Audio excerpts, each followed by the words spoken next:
Listen, first of all, I really thank you for taking your lunchtime and coming here today. And we were really glad to be able to come to meet with y'all. Rick and I really are concerned with what is going on in our communities. I'm from Tuscawaras County, but in all the counties, surrounding counties, we have a lot of people working on how do we create healthy communities. And honestly, what that entails is really working on the front end on prevention. How do we stop youth from using? How do we put protective factors in our community to decrease youth use? How do we help parents talk to kids? How do we make sure schools have solid programming? How do we look at some policies in our communities to make a difference? With that being said, we also have an addiction issue in our nation, in the state of Ohio, in every community in Ohio. Ohio is number 2 in overdose deaths in the United States. So we definitely have some major issues and obstacles. And I just want to let you know why that is. Really, it's a road system issue. Because why Ohio? Same with human trafficking. It really is just where we sit in our nation. But with that being said, we just see the funnel being filled with people experimenting, people using, maybe people having a medical procedure and finding themselves addicted to a medication. So what we really are trying to do is educate all of our communities on what role we each can have to create a healthier community. So this is a really exciting thing that we're going to show you today. And actually, Provia, you all are the first people to see this. The Anti-Drug Coalition, we strategically work with portions of our community to try to help make a healthier community. So sometimes we're working with businesses, sometimes we're working with schools, sometimes we're working with civic organizations. But this particular project that you're going to see today was our attempt to really engage our churches and our communities. Why engaging churches? Because a lot of people in our communities attend church. And a lot of people attending church might not understand drug addictions, mental health issues, okay? So it's like, how do we really help people understand this? So the Anti-Drug Coalition partnered with Rick from Ezekiel Project, and we were saying, you know, if we could have a video, something that we could share to have an education opportunity, an awareness opportunity to disseminate resources, that would be great. Well, then we had the opportunity to meet with Laverne and Craig, and we asked them, would you financially support this project? So this comes out of Provia. We had a video created that will be played in Tuscawaras County churches this Sunday, September 30th, which is being called Hope Sunday. There are 70 churches. It should reach over 7,000 people just in the pews that will see this video. They will be provided a bulletin insert that has prayer requests. How do you pray about this drug epidemic if you're of faith? And then just helping people understand this issue and hear some community resources. So with that being said, I'm going to hand this over to Rick. You're good. Thanks for coming. I know you're spending your lunch hour with us, and I really appreciate that. Also to Provia, I feel like it says a lot about your company's culture when they're really interested in dealing with the community's issues, and this is a community issue. When Jody and I first talked about, you know, how do we engage people, it was one, putting a different face to addiction, because these are not people that are down by the river, you never see them. These people look just like you. And then the other part of it is, it's not the medical community, it's not going to be the government that's going to solve this drug epidemic. It's really about our engagement and our own involvement in solving the problem. And I want a healthy community, you want a healthy community, so it takes a strong faith-based community, it takes, you know, community members like ourselves, it takes anybody who spends time in our community to kind of invest of themselves. So a lot of it's just investing time, and we're going to show you kind of a way to engage with people, because the people struggling with this could be the person sitting in the cubicle next to you. It could be the person that's sitting in the pew next to you.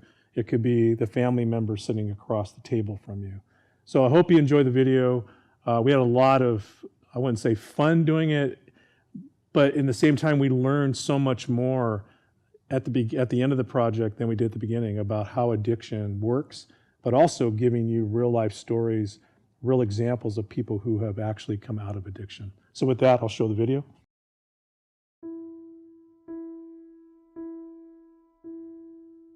The United States of America is currently in its worst drug problem in the history of this nation, which is still under 250 years.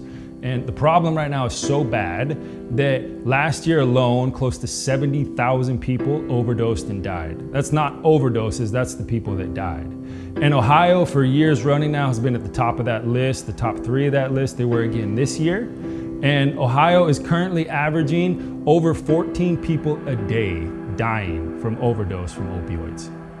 My name is Eric Fredrickson. I'm 36 years old. I've been clean and sober for over 9 years, coming up on 10 years. I've had the privilege of getting to know God and working with a lot of people in recovery. You know, and I want to introduce you to a young man named Caleb Buckley, who has been through the chaos and the torment of addiction, who has experienced growing up in the church and the turmoil that can go on with that when struggling with addiction, who has come through the other side and is now living in a level of freedom from addiction and back in the church doing some very powerful things inside the church. I was empty. I found myself with nothing but empty hands. I found myself with a gaping hole the size that I fully believed could not be filled. I reached out for anything and everything and found myself pumping full of drugs. Nobody thought this could happen to a pastor's kid. Nobody thought I would make it out alive. Then I finally found a purpose to live for. I finally found a reason to get sober. My name's Caleb Buckley, and this is my story. I was trying to get away from a serious drug abuse issue that I had back home in the Philadelphia area, and really started that whole issue in high school. And I remember the first time that I tried drugs, and it would have been my sophomore year in high school, and thought really nothing of it until my senior year came around, and my depression and my suicidal thoughts started to kind of hit like a serious wall. I know what it's like to wake up in the morning and say, this is my options for today. To kill myself, to go find some sort of drugs, or to just try and sleep for 4 days to get rid of this sickness that I'm experiencing right now. I know what that's really like. And I came from darkness to light, and now I'm sitting in a church environment, and there's so much good that goes on in church. There's so much help. It's a wonderful environment where people can encounter God and change. But the lack that I saw was, why are we not going to the broken and the hurting and the lost? There's people dying every single day, especially right here in Ohio. It's over 14 people a day dying from overdose. And that's not the number of people overdosing. And I kept saying, like, why are we not going to the people that are hurting? Why are we not reaching out? And rather than be someone that always wanted to point out the problem, which I did some of that, rather than doing that and staying in that place, I found myself saying, let's go.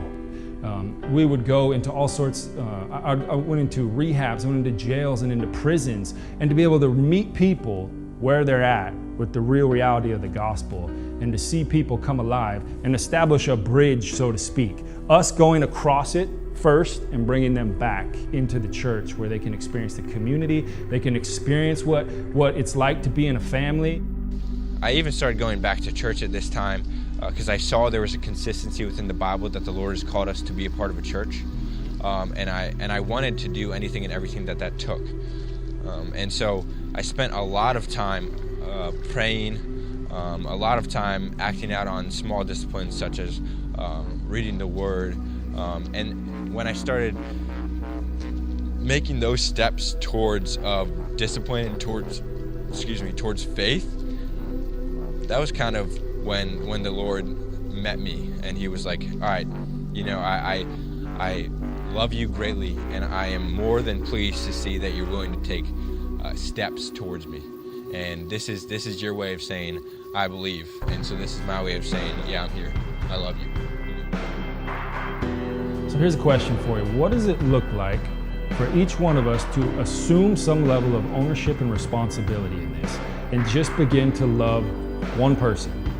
What if each one of us were intentional and said, hey, I know someone I can reach out to that's struggling with depression, addiction, suicide, this problem that is just like a cancer in our land, and we just began to take ownership, each one of us saying, I'm gonna reach out to that one person. I'm gonna go across the bridge. I'm gonna cross this giant chasm they have made in their mind of God is way over there and he wants nothing to do with me. He can't forgive me. I've done this, the guilt and the shame. And we be the people that walk across, meet them where they're at, love them, and walk them back across the bridge into the family of God. Each one of us can be intentional and say, I'm gonna reach out and love that one person. They may shoot you down the first time. They may even call you some names you don't wanna hear. But if we intentionally continue to go back and love them, and love them, and love them, we can literally love the hell out of them and walk them back across that bridge and into the family of God.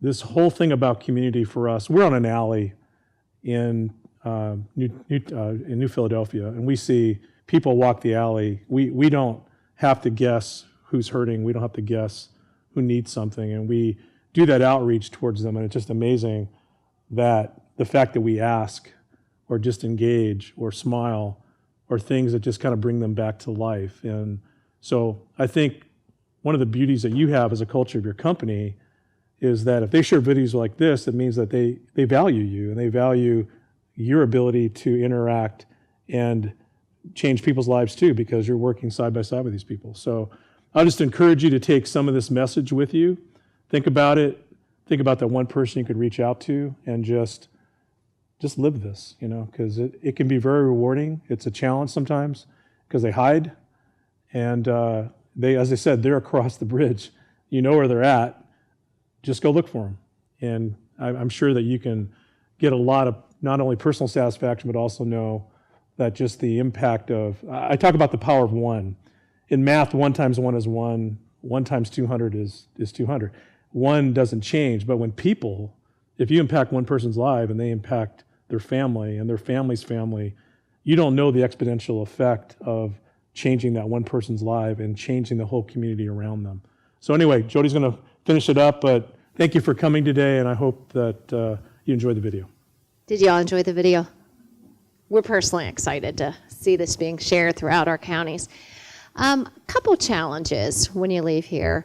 One is to understand this issue better. I always say this whole addiction epidemic that we have, it is like an onion trying to figure it out. You think you got to hold on to it, and there's more and more and more to learn. But I will tell you, nobody is born into this world and thinks, I want to be an addict. I want to struggle with addiction. And it just doesn't happen like that. Every child wants to do great things. We live, however, in a society right now where life can be hard. We have kids that might come from disadvantaged homes. We might have kids growing up that are not feeling great about themselves or who they are. We also might have a generation that might not have all the tools and resources to deal with whatever life throws at them. So our challenge is to understand addiction. There's usually a root cause that happens under there, and then to realize we all do have a role to play. And I'll tell you, it can be very simple. If it's in your own home and you're a parent, it's to talk to your kids and talk to your kids often. A lot of times parents will think, well, they know not to use drugs. What we know is the most effective way to prevent substance use is the parental voice. Even if you have a 17-year-old rolling your eyes, they really do need to hear those expectations from the family. What's your role outside the family? Honestly, it's the person next door. It's the house beside you. You don't know what's going on in that house. So to love on other people, to invest in other kids, and it doesn't even take a lot. I mean, it truly is just, hey, how you doing? How's that class going? I saw you playing a sport. How is that? Our kids, and as humans, we need someone to care about us. And that a little bit of accountability goes a long way. So it can be just checking in with those around us. I will tell you, I think the best thing we can do is mentoring.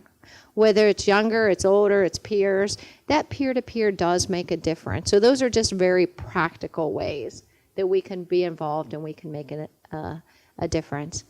Understanding addiction, I think, is huge. I'm a social worker in agencies. I can tell you, I think our biggest fight is stigma. People don't understand why people are addicted to drugs. Just don't get it. Why don't they just stop? If they could stop, they would. No one wants to live that torment.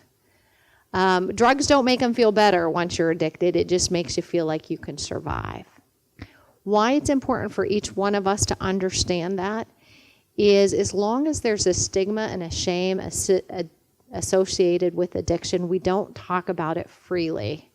So people that have addiction going on, whether it's personal or if it's within their family, a lot of times they just don't talk to someone else. So it could be someone in that cubicle beside you. It could be a neighbor. It could be someone that you're seeing at a sporting event in your church. And something might be going on, but if you're not saying anything, you're probably not going to get the help you need. So if we can freely talk about depression, if we can freely talk about substance use, we can freely talk about addiction, what it does, it removes the barriers for us to get the help we need. The earlier someone gets help, the more successful we are. So if a kid got caught smoking pot and the parent doesn't want to tell anyone because for whatever reason they're thinking it means I'm a bad parent, it might delay their child getting that assessment and getting the help they need and probably being very successful. But the same if someone's struggling with, say it's prescription drug misuse, if they don't get the help they need, it can very quickly turn to heroin abuse because it's easier to access and it costs less, okay? So if we have that ability to just freely talk about the struggles we have, we can get people to the resources that they need. The other thing that's very simple is to share information. You know, this video I think is a wonderful tool just to help break some of that stigma and create awareness. I know one of the things that we can offer your organization is just where are resources in every county, because they're hard to understand, you know, so even to break them down. So getting that education, getting the information you need, talking to other people, loving on other people. There's basic things you can also do. You can dispose of unwanted, unused medications. There's drop-off boxes in all our counties. But this is one we talked with your companies that we can just provide employees these little bags if you have a workplace injury or school injury or a procedure. You can just, in the convenience of your home, put your unwanted meds in here. You fill them up with halfway with warm water. It deactivates the drugs. It's biodegradable. You put it in the trash can because a lot of our drug addiction really starts in a home medicine cabinet. So there's a lot of real easy things we can do. There's also more ways you can involve in communities, anti-drug coalitions, opiate task force, a lot of grassroots things that are great in our community. So we just kind of wanted to showcase some of the efforts. We absolutely wanted to say thank you to Provia for allowing us to have this video made and to share it out in the communities. Do y'all have any questions? Rick, do you have anything else to add? No, just appreciate your time. And, hopefully home and think about, sometimes there's the elephant in the room, the people that you know that are maybe dealing with something and just getting involved. That's the best message we can give at this point. But thank you for coming.